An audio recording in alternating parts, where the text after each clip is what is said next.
Des défenses du consommateur, conseil juridique sur une question qui peut arriver à tout le monde. Donc c'est relativement intéressant que de bien écouter ce que l'on va vous expliquer. C'est un document vidéo que je recommence depuis 5 fois.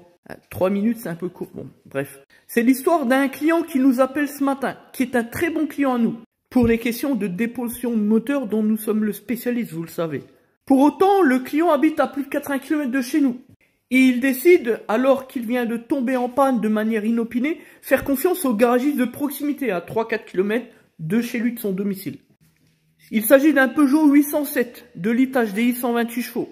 Tout le monde connaît. La courroie des éléments accessoires est cassée et elle entre dans le compartiment de la distribution.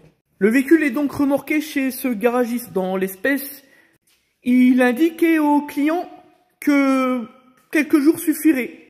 Le prestataire intervient et répare, tente un recalage sans ouvrir les arbres à cam, etc., les linguets, tout cela. Et finalement, l'intervention se déroule dans les meilleures conditions.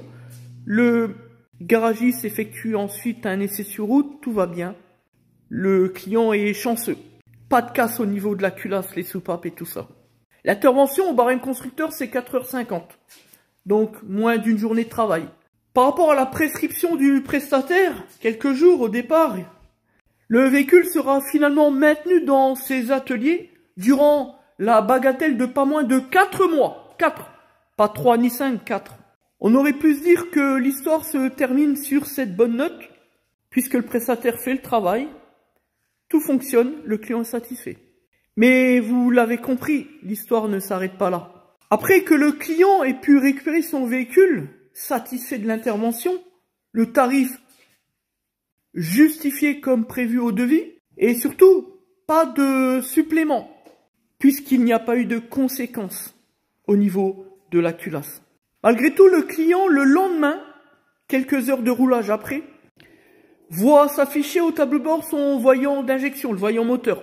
Perte de puissance, mode dégradé, le turbo n'avance plus, le véhicule ne fonctionne plus. C'est alors que le client contacte le garagiste qui reprend en charge le véhicule et qui conclut sur diagnostic à une vanne EGR bouchée.